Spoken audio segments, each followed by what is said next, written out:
यह एक गजब की फैमिली है जिसमें परदादी, दादी, मम्मी, परदादा, दादा और पापा देखने को मिलते हैं। पर क्या है ना, इस प्यारी फैमिली का युवराज कहीं गुम गया है और पापा अपने युवराज को ढूंढना चाहते हैं ताकि उसकी लेगेसी को आगे बढ़ा सके। और सही भी है। तो पापा ने अपने राजकुमार को ढूंढने का एक खतरनाक और चालाकी वाला प्लान बना कर रखा है, जिसे सुनकर और देखकर आपकी आंखें आत्महत्या कर लेगी। अब इतनी प्यारी फैमिली का जो भोजन में थोड़ा स्वाद के लिए इंसानों का यूज कर लेती है, उसका एक दुश्मन है ये दुष्ट लड़की, जो कि अच्छी है पर पता नहीं क्यों उस फैमिली को मारना चाहती है। पर पापा जो इस फैमिली का प्रोटेक्टर है, वो उस लड़की को पकड़ कर ऐसी बातें बताई नहीं जाती, दिखाई जाती है। तो दोस्तों, क्या पापा अपना राजकुमार ढूंढ पाएगा? ये काली बिल्ली अपना बदला ले पाएगी और इस मदर के बच्चे को अपने पैसे मिल पाएंगे? इन सारे सवालों को गाय कान में डालते हुए कहानी शुरू करते हैं। मूवी कब्रिस्तान को किला करती हुई बारिश के साथ होती है। टन टन चर्च की घंटी सुनाई क्यों दे रही पता नहीं। पता यह है कि यहाँ एक चर्च है जिसके किसी कोने में एक लड़की, एक औरत, एक गन और एक प्यारा सा बच्चा है। तो प्रश्न खड़ा होता है, ये बच्चा किसका है? तो उत्तर है, ये छोटी सी बच्ची या बच्चा इनका है। हाँ पता है, इनका फिजिकल आकार देखकर लगता नहीं ये बच्चा इनका है, पर एक घड़ी के लिए मान लेते कि बच्चा इनका है। तो फिर दूसरी लड़की कौन है? ये चश्मिश। अरे ये तो इस औरत की बहन है जिसका नाम कैथरीन है। अब बात यह है कि यहाँ एक ऐसी चीज है जिसको लेकर कैथरीन की फटी पड़ी है। वो किसी भी हालत में यहाँ से निकलना चाहती है, पर उसकी औरत नुमा सिस्टर बोलती है, चुप कर बहना, हम आज की रात यहीं बिताएंगे। जरा मैं भी तो देखूं वो कौन सी चीज है जिसने मेरी बहना को डरा कर रखा है। पता है इसके पिछवाड़े में इतना दम क्यों है? क्योंकि उसके पास गन है। राइट। तो कैथरीन, रहने दो, फिर गले मिल लेते हैं। सिनकट होता है और प्यारा सा बच्चा सोया हुआ है और तभी काले नाखूनों वाला सफेद हाथ यहाँ से बाहर आता है। होशियारी इधर आ, ये तेरी सेफ्टी थी। हाँ सर, हम इस वक्त भारत के सबसे सुरक्षित जगह पर खड़े हैं। इसके हाथों के नाखून कितने बड़े बड़े हैं। लड़कियों, कुछ बोलना चाहोगी? अभी के समाज का लग रहा है। तभी वो काला नाखून सफेद हाथ एक तार के जरिए बच्चे के पालने को खींचने लगता है। बुद्धिमान मौसी तो घोड़े बेच के सो रही है। तभी मौसी की सिस्टर कैथरीन बहन की लोरी उठवा गया। होशियारी अपने बच्चे को तो बचा लेती है पर खुद को नहीं बचा पाती, क्योंकि तभी वो हाथ आजा मेरे सर्कल में आजा, आजा मेरे सर्कल में आजा ये गाना गाते हुए उसे अपने सर्कल में ले जाता है और कैथरीन देखते रह जाती है। बोला था निकल लेते यहाँ से, पर सुनती कहाँ है मेरी। अब मर। बाय द वे पूरा का पूरा सीन इस मूवी का परिचय होता है। और हाँ, ये कहानी इनकी है तो मजा तो आएगा। परिचय के बाद छेल चबीला बाका नौजवान जॉन दिखाया जाता है, जो अभी अभी जस्ट 4 साल की सजा जेल से काट कर रिहा हुआ है। अपराध क्या था? अरे कुछ भी नहीं, बस उसकी सरनेम मार्टिन से थी, बस इसीलिए उसे 4 साल की सजा काटनी पड़ी। जॉन भी लाइक। फिर हमें बात करता हुआ कंकाल दिखाया जाता है। कहाँ है? हमें तो नहीं दिख रहा। अबे ये टकलू जिसका नाम स्केलेटन है। ओ अच्छा अच्छा, ऐसा? तेरे जोक से समझ में नहीं आते। छोड़ो। तभी वहाँ जॉन आता है। ये बड़ो जॉन का जो फादर था उसका मित्र है। ओके। और तभी जॉन एक सफेद कागज निकाल कर स्केलेटन को देता है और फिर हमें यहाँ एक अमूल्य कीमती गोल्डन ज्ञान की प्राप्ति होती है कि नक्शा लेप्टिस कॉर्नर्स का है, जो यहाँ से 200 मील दूर दक्षिण में है। लेप्टिस कॉर्नर्स एक कब्रिस्तान है और इसी कब्रिस्तान में जॉन के पापा ने एक लाश में बहुत सारा डॉलर भरकर उसे इस कब्रिस्तान में छुपा दिया। जॉन कहता है, तुम्हें ये सब कैसे पता रे? तो स्केलेटन, अबे मैंने ही तो लाश में पैसे भरे थे। ओके। इस बड़ो को पैसों का 20% चाहिए और जॉन को इससे कोई समस्या नहीं है। अब ये दोनों डिसाइड करते कि पहले जॉन जाएगा, क्योंकि बड़ो को यहाँ कुछ काम है, तो वो अपना काम निपटा कर जॉन को ज्वाइन कर लेगा। ओके। ये रहा लेप्टिस कॉर्नर्स, जहाँ काली बिल्ली डायनामाइट से छिपा रही है। इसे पहचाना? ये कौन है? नहीं पहचाना? अरे कैथरीन चश्मी से। क्या बात कर रहा है? हाँ यार, कपड़ों का, हेयर कटिंग का और मेकअप का इतना प्रभाव पड़ता है कि ऐसे दिखने वाले लोग ऐसे बन जाते हैं। कैथरीन और डॉक्टर हागिस हाँ हागिस, इन दोनों का प्लान इस लेप्टिस कॉर्नर्स को हवा में उड़ाने का है। इसके लिए उनके पास डायनामाइट से भरा एक बॉक्स भी है। अब वो ऐसा क्यों करना चाहते हैं पता नहीं। ये गर्भवती औरत जिसका नाम बेथ है वो भी इनके साथ जाना चाहती है क्योंकि इसकी भी किसी चीज से फटी पड़ी है। तो डॉक्टर हाग इस काली बिल्ली को समझाता है, देख अकेली है, घर में कोई नहीं है और ऊपर से गर्भवती है, रख लेते हैं अपने साथ। तो कैथरीन, ठीक है चलो फिर मुझे क्या। जॉन भी आ ही रहा है, जॉन बनेगा पैसों वाला डॉन। तभी सिन स्केलेटन पर आता है, वो कहता है सिडनी तुम तो मरने के बाद और कीमती बन गए। तभी वहाँ पर एक ब्लैक क्वीन आती है जिसे देख कर बुड्ढे का दिल धड़कने मचलने लगता है। एक्चुअली ये सिडनी की वाइफ है, वो तो यही बताती है। बुड्ढे की बुड्ढी जवानी ब्लैक क्वीन को छू कर गोते लगा रही है। ये दोनों एक दूसरे की आंखों में डूब गए। तभी इन दोनों को बाहर निकालने ये दोनों आते हैं। इसका नाम बेनेट है और इसका नाम पियर्स। अरे ये ब्लैक क्वीन तो इन दोनों की औरत निकली। स्केलेटन की हरकत से ऐसा लगता है कि वो इन दोनों को पहले से ही जानता है। और तभी पियर्स सिडनी की पेट संदूक खोलकर उससे ड्रग्स के पैकेट निकालता है। अच्छा बुढ़ऊ लाशों की आड़ लेकर ये भी काम करता है। जॉन लेफ्टिस कॉर्नर से 25 मील दूर है। तभी उसे ये लेडी दिखती है जिसके चेहरे पर किसी तरह के पंजे की लो बाइट है। इधर बेनेट स्केलेटन से कहता है, तुमने ये काम मार्टिन से के लिए भी किया है ना, तो मुझे बताओ मार्टिन से ने मेरा पैसा कहाँ छिपाया है। स्केलेटन, ठीक है बताता हूँ, पर मारना मत है ना। तुम्हारा पैसा लेफ्टिस कॉर्नर से के कब्रिस्तान के नीचे है और मार्टिन से का बच्चा उसे लेने गया है। बेनेट को जैसे ये जानकारी मिलती है तो पियर्स बड़े प्यार से उससे बातचीत करने लगता है। और बताओ खाना पीना हो गया, घर में सब बढ़िया है ना। अब मुझे ये बताओ कि अमेरिका भी इजराइल और ईरान के युद्ध में शामिल हो गया है, तो अब कौन जीतेगा। ये सारी बातें करके फिर उसे गन से निपटा देता है। सिन फादर पर आता है। इस लड़की का नाम मरियाना है। ये वही लड़की है जिसे हमने अभी देखा था। ये पैदल चल कर लेफ्टिस कॉर्नर से में आ चुकी है, लेकिन जॉन अभी तक नहीं आया। ये रेहान है, इसके चेहरे पर भी लो बाइट है। तभी वहाँ पर कैथरीन और बाकी के लोग भी आ जाते हैं। रेहान भी इनकी मदद करने वाला है, पर फादर नहीं। वो कहता है मैं उसे अपने मंत्रों से रोकूंगा और देखना वो रुक जाएगा। मरियाना वहाँ से चली जाती है। जॉन लेफ्टिस कॉर्नर से के आसपास आ चुका है। फिर डायरेक्टर रात करवा देता है। इन दोनों ने पूरे कब्रिस्तान में डायनामाइट से बिछा दिए हैं। कैथरीन ये सब अपनी सिस्टर लिख के लिए कर रही है। उसे बदला चाहिए, बदला। और डॉक्टर एक अच्छा इंसान होने के नाते उसकी मदद कर रहा है। नहीं तू झूठ बोल रहा है। हाँ ठीक है, वो उसे पसंद करता है। ही लाइक ब्लैक कैट पू।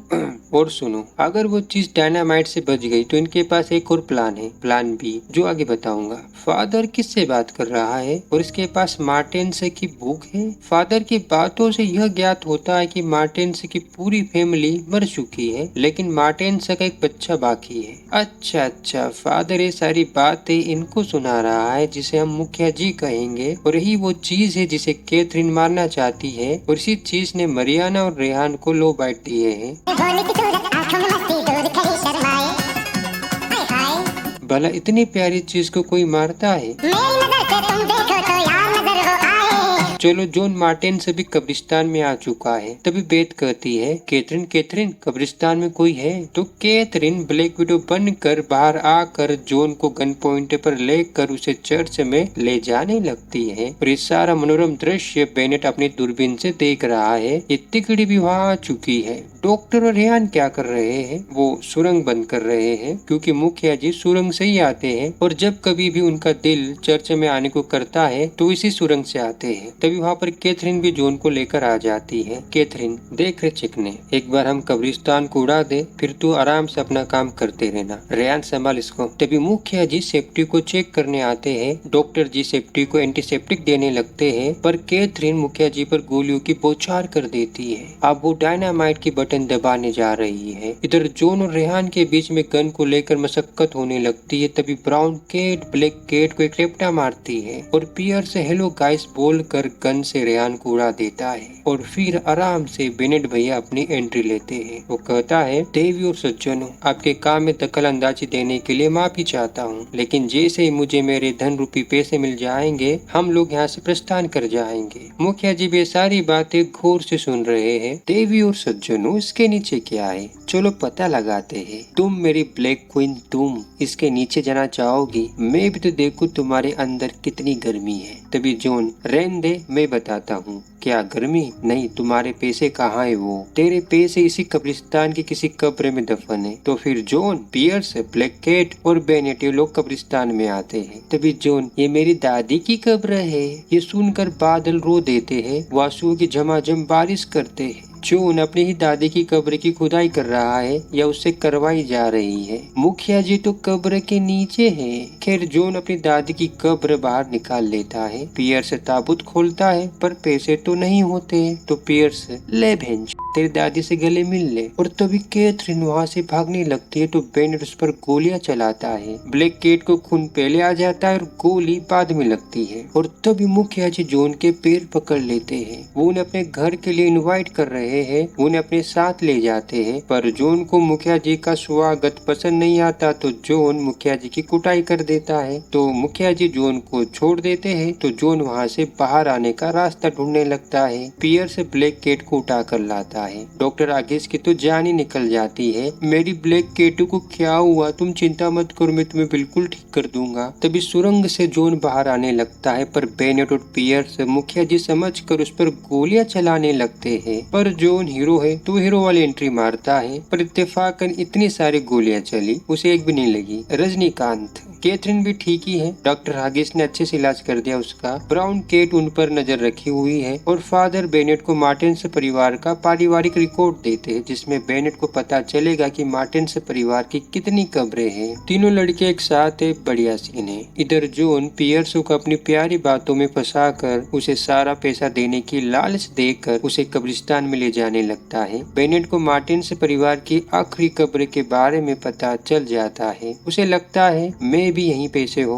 क्योंकि वो मार्टिन्स नहीं है। बेनेट फादर को बताता है कि जॉन के पापा ने मेरे ही कैसीनो से मेरे ही पैसे चुरा कर यही तुम्हारे कब्रिस्तान में छुपा दिए और साला फिर मर गया। यहाँ पर मुझे एक बात पता चलती है कि माइकल जॉन का असली पिता नहीं है बल्कि उसका रिश्तेदार है। और यही बात फादर बेनेट को भी कहता है, इसीलिए उसकी सरनेम मार्टिन्स नहीं लिखी गई है पर उसने खुद को मार्टिन्स बताया ताकि जॉन अपनी सरनेम मार्टिन्स रख सके ताकि मुखिया जी को उसे ढूंढने में आसानी हो। पैसों के लिए जॉन का यहाँ आना एक फुल प्रूफ प्लान था माइकल का और मुखिया जी का, और मैं भी इस प्लान में फादर भी शामिल हूँ। जॉन और पियर्स से बाहर जा रहे हैं तभी पियर्स, यार वो ब्लैक कैट कितने अच्छे है ना, मेरी बात करवाना उससे, मेरी सेटिंग करवा दे यार। ये सुन कर तो जॉन भैया का माथा ही घूम जाता है और डायरेक्ट पियर्स पर हमला कर देते हैं। इसमें उल्टा होता है, पियर्स से पहले मार खाता है और फिर जॉन को मारता है। लेकिन तभी मुखिया जी विंडो तोड़ कर आते हैं और पियर्स को पकड़ लेते हैं और उसे अपने साथ ले जाते हैं। अब सिचुएशन बदल चुकी है। बेनेट और ब्राउन कैट इन लोगों के कब्जों में आ जाते हैं। तभी बेनेट पूछता है मेरा पियर्स कहाँ है? तो मुखिया जी, ये ले तेरा पियर्स और कर इसका अंतिम संस्कार। बॉडी भेजने का तरीका थोड़ा सामान्य है। जॉन बेनेट और ब्राउन कैट को बांध देता है। कैथरीन डॉक्टर के पास आती है। वो कहती है दोस्त,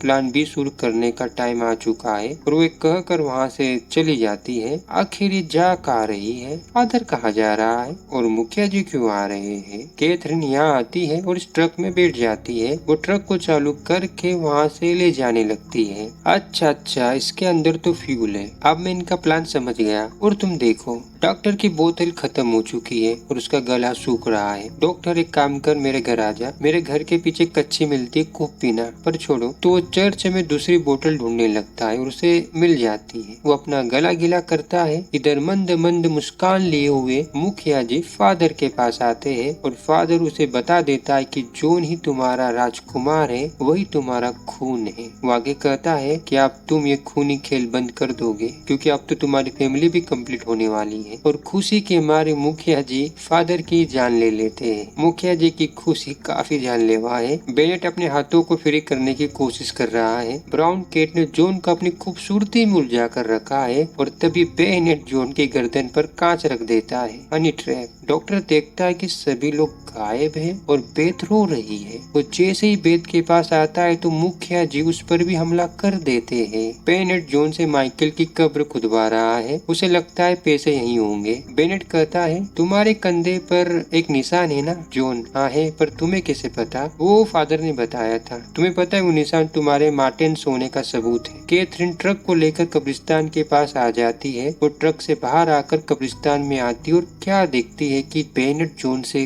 काम करवा रहा है। ये देखकर तो कैथरीन का माथा ही घूम जाता है। वो दूर से बेनेट पर गन तान देती है, पर तभी ब्राउन कैट आती है और इन दोनों बिल्लियों में होती है फाइट। फाइट बराबर की तो नहीं होती, क्योंकि ब्राउन कैट ब्लैक कैट को खूब मारती है, रगड़ रगड़ के मारती है, पर लास्ट में ब्लैक कैट को गन मिल जाती है तो वो गन से डायनामाइट को उड़ा देती है, जिससे कब्रिस्तान में जितने भी डायनामाइट्स होते हैं वो सारे के सारे फूटने लगते हैं और ये दोनों भी डायनामाइट्स के धमाकों की चपेट में आ जाते हैं। क्या लगता है दोनों निपट गए? कैथरीन चर्च में आती है, उसे डॉक्टर घायल मिलता है, ये देखकर तो उसकी भी जान निकल जाती है, क्योंकि वो भी थोड़ा थोड़ा डॉक्टर को पसंद करने लगी थी कि तभी मुखिया जी आकर कैथरीन को पकड़ लेते हैं, वो उसे अपने साथ ले जाने लगते हैं। तू मेरे परिवार को मारेगी, अब देख मैं तेरे साथ क्या करता हूँ। जॉन होश में आता है, वो बाहर जाने का रास्ता ढूंढने लगता है। अरे जॉन के पीछे तो बेनेट है और बेनेट के पीछे मुखिया जी। तभी बेनेट जॉन को गन पॉइंट पर ले लेता है, फिर ये दोनों आगे बढ़ते हैं और तभी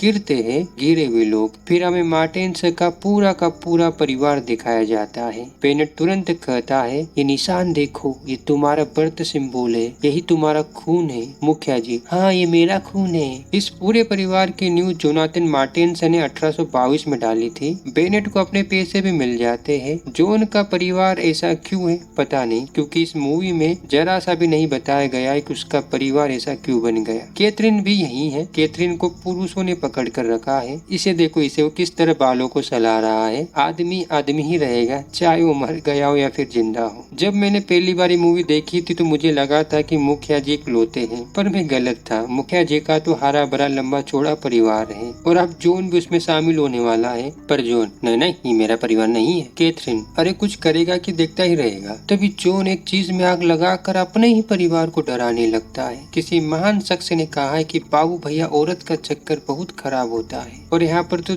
दो औरतें हैं। जॉन उनके लिए सलमान खान भी बनता है। वो बेथ को और कैथरीन को बचा लेता है। मुखिया जी भी कुछ ज्यादा करते नहीं, खून है ना यार, तो वो जाने देते हैं, पर वो बेनेट को नहीं छोड़ते, वो उनकी गर्दन पकड़ कर मोड़ देते हैं। ये लोग बाहर आ जाते हैं। अरे कैथरीन ने तो जॉन की टी शर्ट पहन ली और अब प्लान बी चालू होता है। कैथरीन फ्यूल का पाइप जॉन को देती है। जॉन वो पाइप सुरंग में डालता है और फिर जलता हुआ लाइटर भी सुरंग में डाल देता है और डॉक्टर साहब आराम से आराम कर रहे हैं। ये सारे काम करके फिर जॉन बेत को उठाकर वहाँ से ले जाता है। कैथरीन फ्यूल चालू कर देती है। इसे कैसे पता कि दोनों वहाँ से चले गए? छोड़ो। फिर होते हैं जोरदार धमाके, जिसमें मार्टिन्स फैमिली चलने लगती है। धमाकों में पूरा का पूरा चर्च उड़ जाता है और मार्टिन्स फैमिली भी। बेचारे ने 1822 से लेकर 1994 तक फैमिली को संजो कर रखा था। बेचारे को आशा थी कि युवराज जाकर उसकी फैमिली को संभालेगा, उसे जिम्मेदारियों से मुक्त कर देगा। हाँ, मुक्त तो किया, पर दुनिया से। इसीलिए भारतीय कल्चर अच्छा है, मरे हुए को जला दो, ना कोई लिविंग डेड बनेगा, ना कोई कयामत की रात आएगी और ना ही कोई मार्टिन से परिवार बनेगा। ऑन द स्पॉट खेल खत्म। खेरे लोग भी बची जाते हैं और अपनी लगाई आग को देखने लगते हैं, यानी कि जलते हुए लेफ्टिस्ट कॉर्नर्स को देख रहे हैं। पैसे भी जल रहे हैं, मार्टिन से परिवार का रिकॉर्ड भी जल रहा है और इसी के साथ ये मूवी राम प्यारी हो जाती है।